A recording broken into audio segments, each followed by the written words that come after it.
Outnumbered Overtime. It is Friday Eve, people. OT, baby.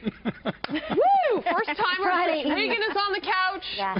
Okay, Kevin Jackson. Yes, ma'am. We have to talk because, I mean, did you tweet that out that I'm not approved? I'm working on it. I want to make sure that I love the photo and then it's going right out. Thank you. So Melissa is tweeting out that I'm not a prude because this is actually what you said. Do people say you're a prude? Well, this is I have a picture that proves she's a prude. Our hour. It may shock you. No one says that about me. About the president and the judge's ruling on the executive order on travel. Careful, it was crafted carefully as a naked man climbing a barbed wire fence. Oh, my goodness. And apparently people thought that because of my reaction, I didn't quite understand the imagery. You got it. Oh, maybe you understood it all too well. Right? I was in shock. And so many of the things that you said this hour are just out there. Well, good. Just boom, just drop that mic. Good. In the best way possible. Yeah. Are you feeling okay? I feel good. It's number 2 being here. And I love being with you ladies. Second time. Don't say number 2. You let it fly today. Your freak flag was just all in the wind. Yeah, I mean, I got to represent. I am the only guy, so I have to, bring the guy talk. Oh, is that right? Is there like a support group for the hashtag? There really is. And it was funny when I got back out. People, I told you guys during the break, there were people that said, "Kevin, you need to talk more," and different things. And I'm thinking, no, these are 4 amazing women with insights. No, seriously, even after the first one, because you don't know what to expect when you're just the first guy. I mean, I've seen the show, but the topics differ all the time. So certain people, if it's a very heavily, say for judge, I remember when one that the judge was on, and you're asking a lot of questions that are legal, and he's a judge, so you're going to give him a lot of stuff. Right. But our topics are random. My expertise is sort of generic. Well, we always have a pop-up breaking element. We had the president, at the U.S. House of Representatives. So I look at it as, I want to hear what you guys have to say, and when appropriate, we'll respond back. And sometimes it's a little quippy, and other times it's... sometimes it gets its own meme, apparently. Regan, how would you handicap our hour? What'd you think? Oh, fantastic. Listen, I watch you guys every day. You have an amazing show, really. So nice. And wonderful chemistry. And I think about, you're coming in. This is the second time you've been on the show. And what it makes this a special place is you're always so welcoming of your guests. And I always learn a tremendous amount. You guys have great insights, and it's a fun show. It really is. Coming from, by the way, the first woman... Wow, the producers just said that you can come back. We're waiting for Melissa to say something, too. Well, I'm trying to get my Harris is not a prude out, and it's got to be perfect. And as I'm looking at the picture, I'm like, maybe she... No. I have a picture that I will send you. The prude. All right, it's good. Here we go. Okay, that just means that she had to apply so much filter on the picture. No, it's fabulous. Okay. God bless you. Yeah, there you go. Megan, you were saying. I was trying to say that Trish Regan's the first woman of a 2-women team to moderate a presidential debate, and we should give her props for that, which is still something. Right there. When I talk about strong women breaking molds, it seriously, when it happened, I think we talked about it on this show. Yeah. I definitely talked about it on my radio show, and you're in history now. Well, Megan, thank you so much. And Sandra was so great to work with, and listen, we need more women as role models. You guys were talking the other day about all the women that chose not to go to work. And I remember I actually messaged you because it was pretty profound what you were saying. I mean, the reality is, as women, as strong women, we need to be out there. We need to be heard. You need to go to work on a day like that. I think part of your message here, and it's so good, is that you do show the strength of femininity and strong women on the show. I mean, it's 4-to-1, right? Well, as the guy who can speak to that, being one lucky guy, I will tell you, no, it really is. It is refreshing because when you look at other shows, and I won't say their names, but there's a famous one out there that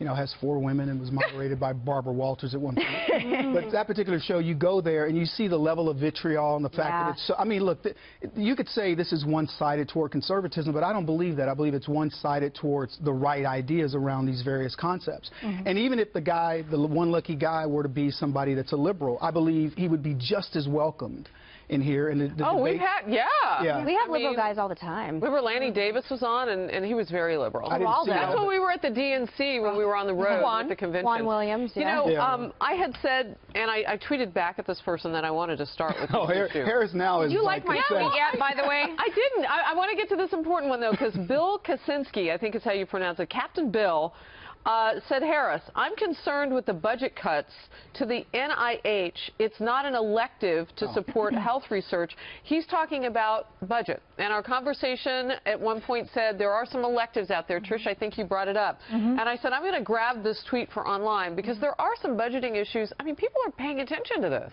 Yeah, and, you know, look, this is the reason why Donald Trump, I think, went to the Oval Office in the first place. People are fed up with government as we know it, and part of government as we know it is that it spends and spends and spends money that it doesn't have. You know, you're mortgaging your future here, and so you've got to now take a very hard look at what we need to spend money on. And you know, unfortunately, the arts are going to suffer. In terms of health, I mean, Harris, why not let that go to the private sector? I mean, companies, they have a lot to gain by investing in health research. Why does the government need to do all that? A lot of it already is in the private sector, but here's the thing that really gets you. 73% of the budget is fixed in entitlements. Trump's only dealing with 27% of the budget. That should be scary in and of itself, that he can't even touch the bigger part of the budget, which is what we need to be addressing. So when you get into this area here, which you're right, private sector, I mean, there's so many other great ideas, but as far as the budget is concerned, he was right down the line. And is it going to please everybody? Look, National Institute of Health, maybe that's a big deal to some other people, but pharmaceutical companies are working on this, private investors, et cetera. So I think it was a good move. I'm sorry, the VA should have been. I'm so thrilled with this. It was what he promised on. He brought it up on the campaign trail at almost every stump speech. He's living up to his promise. And, I mean, what happened? Veterans died waiting in line to get health care. There's a picture that went viral last week. I don't know if you guys saw it, of a veteran peeled over in pain in the floor of a North Carolina VA hospital. To say this needs reforming, if we are not a country that will take care of the men and women that fight for us overseas and get their limbs blown off, then we don't really get to call ourselves the greatest country in the world. I'm thrilled. Spin that music. Yeah, I mean, I'm really happy. Not to mitigate that, but I was glad to see education get cut. It's one of my hot buttons. The fact is, we're not educating our kids. And coming on the heels where he raised the amount of money that was given to HBCUs over... What do you want to do about those children, though, who are in very poor areas? How do you want them to... Charters. Yeah, I mean, and you think? You think that'll do it? I don't know that I mean, breakfast programs for those kids. I don't know how much of that money goes into those things, but when you spend time in the areas where kids just don't have a lot of options, then the question becomes who's sensitive to those needs? Well, I think that, you know, you look at the teachers in a whole, that you have to get deeper into that system. Yeah, but school has become much more now for our poor in our country. School is like church now. Seriously, these kids come hungry, and I don't mean just for knowledge. So it's a bigger issue. There's no question, but I mean, you go back to the old frontier days where everybody learned in one building, and it was all the same, all the classes were all together, and they were putting out kids that sent people to the moon with slide rules. And so that's an excellent point. Now we've got, you know, we're throwing money at it, thousands of dollars, tens of thousands of dollars per student in the urban areas. I don't know what it is in the rural areas, but I went to a rural school, and I came out okay.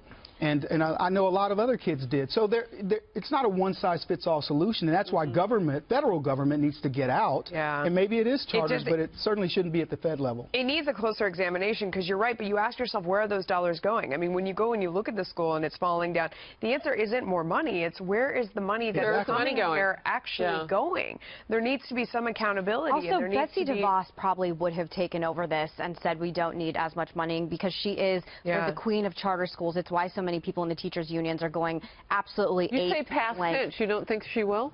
No, I'm saying that it might have impacted this decision, because she is for charter schools, and it might not have even mattered because she has a completely different perspective on how we should handle education in this country. So charter schools, at least in New Jersey, many of them are public. So you're not talking about private funding. No, but you can bring in, but within a charter school, you can bring in private funding. I mean, you can do things and use them and sponsor them. True. Yeah, and it just is, it's sort of a... Everybody's invested in the community, and it's something that's like more tailored for this specific community, wherever it is. It just makes a lot more sense. You get some innovation in there. I can remember going to a charter school up in northern Manhattan, and it was a school that had public on the one side and charter on the other. And you went into the lunchroom, and it was amazing because all the kids, that were in the charter program, they were sitting there, they were happily eating, and the other side was bedlam. Oh no, bedlam, and it was a real contrast right there. That's how it is in my house. The Ben Lamar. We're all Ben Lamar. Husband has his side, and my side is no. So good to have you. Oh, thanks, Harry. So good to have you. Shall we roll on out of here? You going to do the 2 p.m. East? I am. I'm going to go over. Honey, I am right. perched. Have Waiting fun. for it. See ya. Bye.